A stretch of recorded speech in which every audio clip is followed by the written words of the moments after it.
Hi friends, പുതിയൊരു വീഡിയോയിലേക്ക് എല്ലാവർക്കും സ്വാഗതം. അങ്ങനെ വിക്രം ശ്രീനിസാറായിട്ട് ഇങ്ങനെ സംസാരിക്കുകയാണ്. അപ്പോൾ ശ്രീനിസാർ ചോദിക്കും, നീ എന്തോ കാര്യം പറയാനാണ് വന്നതെന്ന് പറഞ്ഞില്ലേ, എന്താ കാര്യം? അപ്പോൾ വിക്രം ഇങ്ങനെ പറയാൻ തുടങ്ങുകയാണ്. ഇടുക്കിയിൽ ഞാനൊരു ടീ എസ്റ്റേറ്റിൻ്റെ അടുത്താണ് താമസിക്കുന്നത്. അവിടെ ഒരു പുതിയ മാനേജർ വന്നിട്ടുണ്ട്. ആളിനെ സാർ അറിയും. ഞാനോ എന്ന് ചോദിക്കുകയാണേ. അങ്ങനെ എനിക്കങ്ങനെ ടീ എസ്റ്റേറ്റ് മാനേജർമാരായിട്ടൊന്നും കണക്ഷൻ ഇല്ലല്ലോ. അപ്പോൾ വിക്രം പറയും, ഇത് അങ്ങനെയുള്ള കണക്ഷനൊന്നുമല്ല. പിന്നെ പിള്ളസാറിന് വേണ്ടിയിട്ട് എന്നോട് പോലും പറയാതെ സാറ് അയാളെ തട്ടിക്കളയാൻ ഒരിക്കൽ ശ്രമിച്ചിട്ടുണ്ട്. അപ്പോൾ ഇങ്ങനെ ശ്രീനിസാർ ഇങ്ങനെ ഞെട്ടലോട് കൂടി എന്ന് ചോദിക്കുകയാണ്. ആ ടിപ്പർ ലോറിക്ക് അവനെ കൊല്ലാൻ കഴിഞ്ഞില്ല, പക്ഷേ അവൻ്റെ കാലിൻ്റെ സ്വാധീനം പോയി. അവന് നാട് വിട്ടു പോയതുകൊണ്ട് പിന്നെ സാറ് അവൻ്റെ പിന്നാലെ പോയില്ല. നീ ആരുടെ കാര്യമായി പറയുന്നത്? സന്തോഷിൻ്റെ. സന്തോഷോ? അതെ സാർ, പിള്ള സാറിൻ്റെ പെങ്ങളുടെ കാമുകനായിരുന്നു സന്തോഷ്. സാർ അന്ന് കല്യാണം മുടക്കാൻ വേണ്ടിയിട്ട് എന്നോട് പറഞ്ഞില്ലേ? സാറ് പറഞ്ഞതുപോലെ ആ കുട്ടിയെ ഞാൻ അവളുടെ വീട്ടിൽ കൊണ്ടാക്കി വിട്ടു. പക്ഷേ അവളെ വീട്ടിൽ കൊണ്ടാക്കിയതിന് ശേഷം ആ പയ്യനിട്ട് ഇങ്ങനെ ഒരു പണി കൊടുത്ത കാര്യം സാർ എന്നോട് പോലും പറഞ്ഞില്ല. അതവനെ പേടിപ്പിച്ച് വിടാൻ വേറെ മാർഗം ഉണ്ടായിരുന്നില്ല. നമ്മുടെ കൂട്ടത്തിൽ ആരും അറിയരുതെന്ന് പിള്ളസാറിന് നിർബന്ധം ഉണ്ടായിരുന്നു. അതുകൊണ്ടാണ് ഞാൻ. അപ്പോൾ വിക്രം ചോദിക്കും, എന്നിട്ട് എന്തുണ്ടായി സാർ? അവൾ ഏതെങ്കിലും കല്യാണത്തിന് പിന്നെ അവൾ സമ്മതിച്ചോ? ജയിലിൽ കഴിയുന്നത് പോലെ ഒരു മുറിക്കകത്തുള്ള അവൾ ഇപ്പോഴും കഴിയല്ലേ? ഒരിക്കൽ ഒരു ഹോസ്പിറ്റലിൽ വെച്ചിട്ട് വേദയെ അവൾ കണ്ടിട്ടുണ്ടായിരുന്നു. ആ സമയത്ത് വേദയോട് അവൾ പറഞ്ഞു, ഇനി മറ്റൊരു വിവാഹത്തിന് ഞാൻ ഒരിക്കലും സമ്മതിക്കില്ല എന്ന്. പിള്ളസാറിൻ്റെ ജീവിതത്തിലും അത് വലിയൊരു സങ്കടമായിട്ട് കിടക്കുകയാണ്. എന്നാൽ ആ പെൺകുട്ടിയുടെ ഇഷ്ടം നടത്തി കൊടുത്തിട്ട് അല്ലേ ആ സങ്കടം തീർക്കേണ്ടത് എന്നൊക്കെ വിക്രം ഇങ്ങനെ പറയുകയാണ്. നാളെ രാവിലെ ഞാൻ ആ കുട്ടിയെയും കൊണ്ട് പോവാണ്. അവിടെ കല്യാണത്തിനുള്ള എല്ലാ ഒരുക്കങ്ങളും ഒരുങ്ങിക്കഴിഞ്ഞു. നീ എന്ത് ഭ്രാന്താണ് ഈ പറയുന്നത് എന്ന് ശ്രീനിസാർ ചോദിക്കുകയാണ്. ഇഷ്ടപ്പെട്ടവരെ തമ്മിൽ അകറ്റി അതിലൊരാളെ വീട്ടിലാണെങ്കിലും മരണം വരെ കഠിന തടവിന് അനുവദിക്കുന്നതല്ലേ ഇതിലും വലിയ ഭ്രാന്ത് എന്നൊക്കെ വിക്രം തിരിച്ചു ചോദിക്കുകയാണ്. അപ്പോൾ ശ്രീനിസാർ പറയും, അത് അവരുടെ കാര്യം, അത് അവർ നോക്കിക്കോളും, വെറുതെ ഇഷ്യൂ ഉണ്ടാക്കാൻ നിൽക്കരുത്.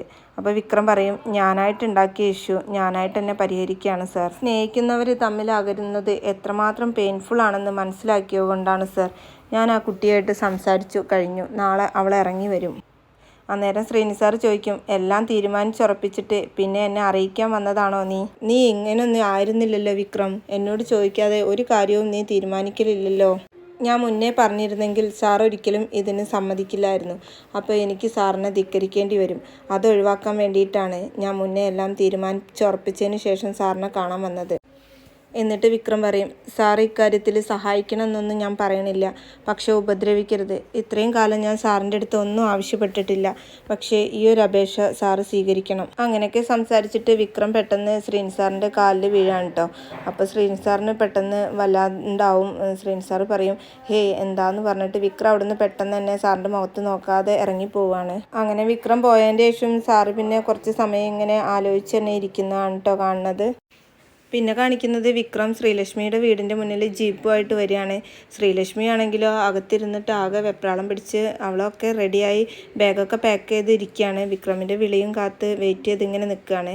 അപ്പോൾ പെട്ടെന്ന് വിക്രമിൻ്റെ കോൾ വരും, ഞങ്ങളിവിടെ പുറത്തുണ്ട് എന്ന് പറഞ്ഞിട്ട്. ഞാൻ ഇറങ്ങാമെന്ന് പറഞ്ഞിട്ട് അവൾ ഒളിച്ചും പാത്തും പതിയെ ആരും കാണാതെ ഇങ്ങനെ വീടിൻ്റെ ഉള്ളിൽ നിന്ന് പുറത്തിറങ്ങുകയാണ്. അങ്ങനെ അവൾ സിറ്റ് ഔട്ടിൻ്റെ ഡോറ് തുറക്കാൻ നിൽക്കുകയാണ്. ആ സമയത്ത് പെട്ടെന്ന് ലൈറ്റൊക്കെ ഓൺ ആവുന്നുണ്ടാവും. അപ്പം ശ്രീലക്ഷ്മി ആകെ ഒന്ന് അമ്പരന്ന് നിൽക്കും. പെട്ടെന്ന് ശ്രീലക്ഷ്മിയുടെ അമ്മ അവിടേക്ക് വരികയാണ്. അന്നേരം അവളെ അമ്മ ചോദിക്കും, മോളെ നീ എന്താ ഈ നേരത്ത്, എന്താ പെട്ടിയൊക്കെ ആയിട്ട്? അപ്പോൾ അവൾ ദേഷ്യത്തിൽ പറയും, നിങ്ങളുടെ സ്വത്തും പ്രമാണമൊന്നും ഞാൻ എടുത്തിട്ടില്ല, ഞാൻ എൻ്റെ ഡ്രസ്സ് മാത്രമേ എടുത്തിട്ടുള്ളൂ, ദയവ് ചെയ്ത് എൻ്റെ പിന്നാലെ വരരുത്, ഞാൻ പോകണമെന്ന് പറയും. ഞാൻ പോകണമെന്ന് പറഞ്ഞിട്ട് ശ്രീലക്ഷ്മി പോകുമ്പോൾ അമ്മ പിന്നാലെ പോവുകയാണ്. മോളെ പോവല്ലേ മോളെ, ഞാൻ പറയുന്നത് കേൾക്കുമെന്ന് പറഞ്ഞിട്ട്. പക്ഷേ ശ്രീലക്ഷ്മി ആണെങ്കിലോ അതൊന്നും കേൾക്കാൻ കൂട്ടാക്കുന്നില്ല. അവൾ പെട്ടെന്ന് തന്നെ വിക്രമിൻ്റെ അടുത്തേക്ക് പോവുകയാണ്. അങ്ങനെ വിക്രമൊക്കെ അവിടെ നിന്ന് പെട്ടെന്ന് ജീപ്പ് എടുത്തിട്ട് ശ്രീലക്ഷ്മിയെ കൊണ്ട് പോവാണ് കേട്ടോ. ആ സമയത്ത് ശ്രീലക്ഷ്മിയുടെ അമ്മ ചേട്ടാ എന്ന് വിളിച്ചിട്ട് പെട്ടെന്ന് തന്നെ അവരുടെ ഭർത്താവിനെ വിളിക്കുകയാണ്. എന്നിട്ട് എന്താന്ന് ചോദിക്കുമ്പോൾ നമ്മുടെ മകൾ പോയി വേഗം എന്തെങ്കിലും ചെയ്യണം എന്ന് പറയുകയാണ്. എന്നിട്ട് അവളെ ചേട്ടൻ്റെ അടുത്ത് പറയും, നീ വേഗം ആ പാർട്ടി ഓഫീസിലെ പിള്ളേരെ വിളിക്കുക, എന്നിട്ട് നമ്മുടെ പിന്നാലെ പെട്ടെന്ന് തന്നെ വരാൻ പറയുമെന്ന് പറയുകയാണേ. അങ്ങനെ അവർ ശ്രീലക്ഷ്മിയുടെ പിന്നാലെ പോവുകയാണേ. പിന്നീട് കാണിക്കുന്ന വിക്രവും രാജേട്ടനൊക്കെ ശ്രീലക്ഷ്മിയും കൊണ്ട് ജീപ്പിൽ പോകുന്നതാണ്. അങ്ങനെ രാജേട്ടൻ ചോദിക്കും, പോകുന്ന വഴി നീ ഞങ്ങളെ അവിടെ വഴിയിൽ ഇറക്കിയേക്ക്, പിന്നെ അവർ ചോദിക്കുകയാണ്, എന്നാൽ നീ വേദയും കൊണ്ട് തിരിച്ച് നാട്ടിലേക്ക്. അന്നേരം വിക്രം പറയും, ഇവരുടെ കല്യാണം നടത്തി കൊടുത്താൽ ഉടനെ ഞാൻ തിരിക്കും രാജേട്ടാന്ന്. ഇനി അടുത്ത എൻ്റെ ലക്ഷ്യം അനിയൻകുട്ടനെ എങ്ങനെയെങ്കിലും അസുഖം മാറ്റിയെടുക്കുക എന്നുള്ളതാണ് എന്ന് വിക്രം പറയുമ്പം ജോസഫ് പറയും, ശരിയാണ്, അവനെതിരെ കേസ് ഇല്ലാതായിട്ടുള്ളൂ, പക്ഷെ അവനെതിരെയുള്ള ഭീഷണി ഇപ്പോഴും നിലനിൽക്കുകയാണ്.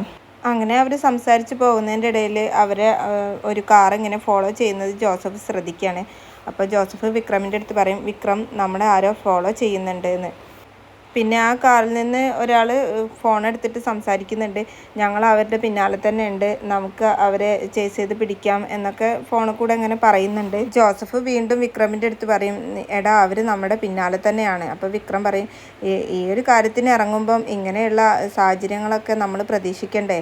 തൽക്കാലം വണ്ടിയിൽ കുറച്ച് സാധനങ്ങളുണ്ട്, അത് ആവശ്യത്തിന് വേണ്ട സമയത്ത് പ്രയോഗിച്ചോ എന്ന് പറയാണ്. അന്നേരം ശ്രീലക്ഷ്മി പറയും, ചേട്ടാ, ഒരു ആവേശത്തിന് ഞാൻ ഇറങ്ങി പുറപ്പെട്ടെങ്കിലും ഇപ്പം എനിക്ക് ചെറിയ പേടിയൊക്കെ വരുന്നുണ്ട്. അന്നേരം വിക്രം പറയാണ്, നിന്നെ സന്തോഷിൻ്റെ അടുത്ത് എത്തിച്ചിരിക്കും, അതുപോരെയെന്ന് പറഞ്ഞിട്ട് വീണ്ടും ഇങ്ങനെ ജീപ്പ് ഓടിക്കുകയാണ്.